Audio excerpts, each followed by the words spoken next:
સરકારશ્રીનો આભાર માનું છું કે આવા એક મોસ્ટ ઇમ્પોર્ટન્ટ અસાઇનમેન્ટ જે પોલીસમાં કહેવાય છે ડીજીપી તરીકે આપણે અહીંયા અપોઇન્ટ કર્યા માનનીય મુખ્યમંત્રીશ્રી અને માનનીય નાયબ મુખ્યમંત્રીશ્રીના. જે પોલીસની કામગીરી છે એ આપણે કહેવાય છે કે જે મુખ્ય કામગીરી આપણે જ્યારે ટ્રેનિંગમાં પણ શીખવી અને પછી પર પ્રિવેન્શન, ડિટેક્શન અને investigation of crime and maintenance of law and order, એટલે ગુનાને અટકાવવાનું, ગુનાને શોધવાનું, એની તપાસ બરાબર થાય અને લો એન્ડ ઓર્ડર બરાબર રહે. એ અમારી જે મેઇન પ્રાથમિકતા છે એને જ ગણીએ. આ સિવાય ઘણા બધા પડકારો છે આપણા પોલીસની સામે, ચાહે ડ્રગનું દૂષણ હોય કે સાયબર ક્રાઇમ હોય કે ટ્રાફિકની સમસ્યા, એ તમામ ઉપર પણ આપણું ધ્યાન રહેશે. ટેકનોલોજીનો આપણે બહુ વધારે ઉપયોગ કરવા માંગીએ.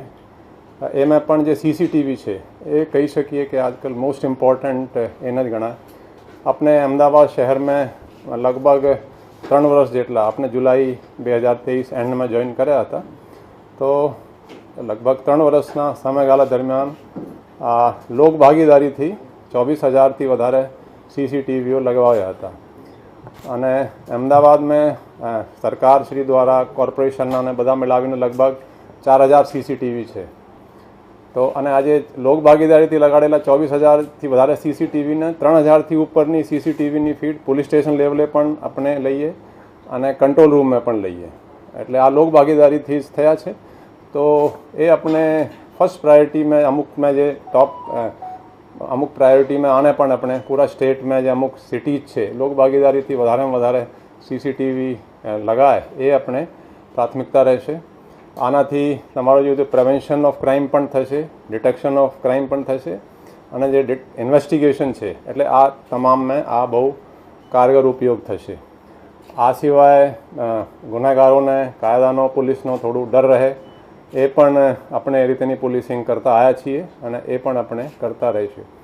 આ સિવાય જે પબ્લિક ગ્રીવાન્સ રિડ્રેસલ સિસ્ટમ છે એટલે લોકોને પોલીસ સ્ટેશન તેમજ જિલ્લામાં જ એ લોકોનો જે કંઈ ન્યાય છે એ ત્યાં જ મળી જાય, એ લોકોને અહીંયા સચિવાલય સુધી કે ડીજી ઓફિસ સુધી કે ઉપરી અધિકારી સુધી નહીં આવવું પડે એ રીતેની પણ આપણે એફર્ટ્સ કરીએ, વ્યવસ્થા ગોઠવીએ. આ આપણે અમુક પ્રાયોરિટી છે.